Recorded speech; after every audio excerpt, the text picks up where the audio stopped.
बिस्मिल्लाहिर्रहमानिर्रहीम। अस्सलाम वालेकुम, मैं हूँ सबाहत मुग़ल और इस वक्त आप देख रहे हैं SM प्रोडक्शन।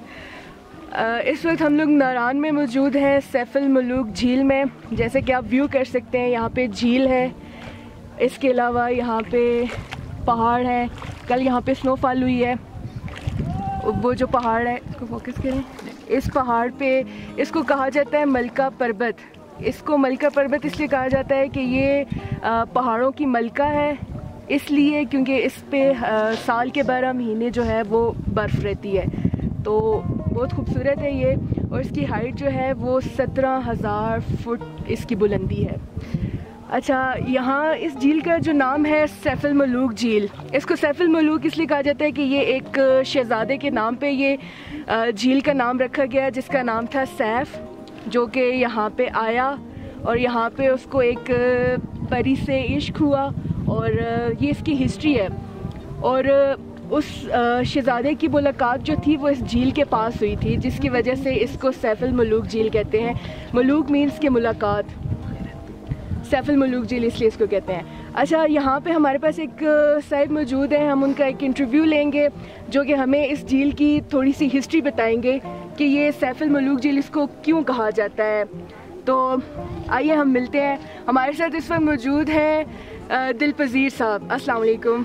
जी वालेकुम सलाम। कैसे हैं आप? ठीक है। ठीक है भाई। यहाँ के रहने वाले हैं आप? यहाँ के रहने वाले मकामी लोग हैं बाजी। हम यहाँ तकरीबन 30 सालों से कहानी सुना रहे हैं। अच्छा, तो आज आप हमें भी ज़रा कहानी सुनाएं। सुने बाजी जी कहानी। अब जी सैफुल मलूक शहजादा जो था, एक मिस्र का शहजादा था। मिस्र का बादशाह था, शाह आसम का बेटा था, सैफ उसका नाम था। उसने जी मिस्र में ख्वाब देखा, ख्वाब दे विच इस झील को भी देखा, और मिस्र से यहाँ तक रास्ता भी देख लिया और परी बद्र जमाल को भी देख लिया। तो सुबह उठ को उसने अपने बाप से बताया कि ए बाप, मैंने रात को एक झील देखा और परी को देखा, परी पर आशिक हो गया, अब मुझे परी कैसे मिलेगी। उसके बाप ने बोला, आपको तो परी नहीं मिल सकती, वो नारी है, आप खाकी है, वो आग की पैदाइश है, आप मट्टी की। वो बाप की नाफरमानी से कई साल जमाने घूमता फिरता आखिर नारान में पहुंचा। तो 12 साल रास्ते पे लगे थे। जब नारान में पहुंचा तो उसको अल्लाह वाला एक वली बुजुर्ग मिला। उस वली से पूछा कि मुझे परी कैसे मिलेगी। उसने बोला कि ये सामने वाली जो छोटी पहाड़ है, इसी की बैक साइड में एक खेमे की तरह पत्थर है, वो आप भी मौजूद है। उस पत्थर के साथ जाओ और 40 दिन का चिल्ला करो, अल्लाह की इबादत करो। 40वें दिन के बाद आपको परी का पता चलेगा। उसने जाकर इस पहाड़ के ऊपर 40 दिन का चिल्ला किया। 40वें दिन के बाद 2 जिन्नात उसके कब्जे में आ गए। उन जिन्नातों ने सुलेमानी टोपी पहनाई तो झील के किनारे पर ले आए। वो किसी को नजर नहीं आता, उसको सब कुछ नजर आता है, क्योंकि उसने सुलेमानी टोपी पहनी है। तो 7 उसकी सहेली थी और 8वीं वही मलका बद्र जमाल परी जो ख्वाब में मिली थी। इस झील में नहाने के लिए आई कोयकाफ से। कोयकाफ जो है रूस के पास है, चेचनिया की तरफ है, रशिया में है। आकर सब ने अपना अपना लिबास उतारा तो इस झील में नहाना शुरू कर दिया। बद्र जमाल का लिबास जो था वो जिन्होंने उठा के शहजादे को दे दिया, शहजादे ने अपने कब्जे में कर लिया। दूसरी सहेली लिबास पहन कर चला गई तो बद्र जमाल अकेली रहेगी, वो जा नहीं सकती थी। शहजादे ने उसको अपनी चादर पहनाकर नीचे नारान की तरफ ले गया, पर जो थे वो छुपा लिए। जब नारान में पहुंचा तो दूसरी सहेलियों ने जाके देव सफेद को बताया। देव सफेद जो था परी काशिक के मजाद मालिक था कि परी हमसे जुदा हो गई है, पता नहीं है झील के अंदर डूब के मर गई या किसी चीज ने खा ली। बाहर की बात नहीं बताई कि शहजादा ले गया। देव ने आकर गुस्से के साथ अपनी एड़ी लगाकर वहां से सारे झील को तोड़ दिया, खारिज कर दिया कि शायद मेरी परी का पता चले। तो पहले ये आगे से सारा बंद ही बंद था, बहुत बड़ा एक तालाब झील था, और छोटी गिरवटी के पीछे जो गैप जा रहा है वहां से पानी का रास्ता जाता था। देव ने यहाँ से तोड़ दिया। तूफान गया नारान के पास तो परी और शहजादे दोनों ने दुआ मांगी कि अल्लाह में बचा। तूफान आ गया, अल्लाह की कुदरत से एक सुरंग बन गई। दाएं साइड से भी तूफान गुजर गया और बाएं साइड से भी। परी और शहजादा दोनों बच गए। सुरंग आप भी मौजूद है नारान में। सैफुल मलूक होटल से 5 मिनट का रास्ता जाके देख सकते हैं। और देव ने गुस्से के साथ यहाँ से एक और छलांग लगाई तो देवा सही में लगा। देव का सांस चला गया परी के सदमे से।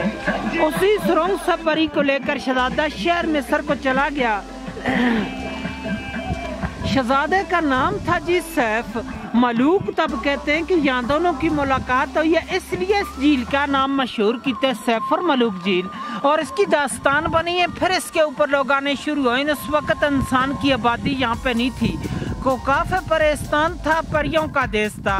और आप इस वक्त 10,500 की हाइट पे खड़े हैं, 27 समंदर से। वो सामने मलका पर्वत है, बर्फ वाली चोटी, इसकी 17,500 फुट हाइट है। 7,000 यहाँ से ऊपर है, लेकिन आज दिन तक इस पहाड़ी को किसी ने सर नहीं कर सका।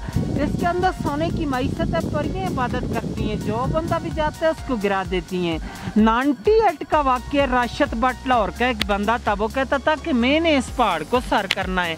लोगों ने उसको मना भी किया था, लेकिन वो चला गया। जाते हुए रास्ते में गिर के मर गया था। 13 दिन बाद उसकी डेड बॉडी मिली है मकामी लोगों को, उन्होंने उठा के नीचे भेजा। चांदनी रात होती है, चांद की जब 14वीं रात हो तो वहाँ से परियां उतरती हैं इस झील में, लेकिन उन लोगों को नजर आती है कि जो चिल्ले गुजार हो या इबादत करने वाला बंदा। आम बंदा तो यही देख सकता है कि इन पहाड़ों का अक्स इसमें आ जाता है। बहुत ही खूबसूरती होती है, दिन जैसी रोशनी होती है, लोग आते हैं, नज़ारे करते हैं। और आज दिन तक झील की गिराई का अंदाजा भी किसी ने नहीं ले सके कि अंग्रेज आया था, उसने 5 मन रस्सी लाई थी। उस वक्त गाड़ियां नहीं आती थी खच्चरों पे, आगे 10 किलो कलवा बन के इसके दरमियान में कश्ती के थ्रू डालते रहे। रस्सी चलते चलते खत्म हो चुकी, लेकिन इसकी गिराई का अंदाजा नहीं कर सका। 5.5 किलोमीटर इर्द गिर्द है, 600 कनाल रकबे में ये सारा झील है। इसकी गिराई का कोई अंदाजा नहीं है। और यही रास्ता जा रहा है कि इसी पहाड़ की बैक साइड पे आंसू झील है।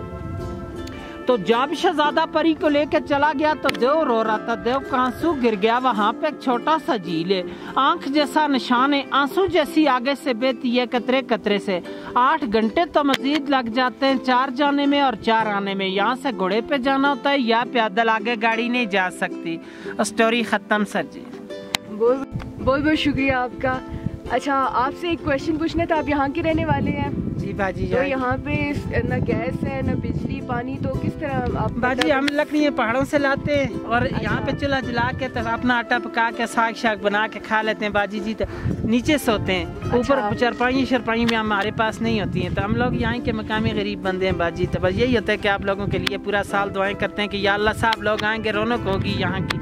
तो टूरिस्ट लोग आते हैं तो हमारी जिंदगी है, बस रोजी पानी यही है सब। अच्छा, यहाँ पे कोई हॉस्पिटल भी नहीं है तो किस तरह?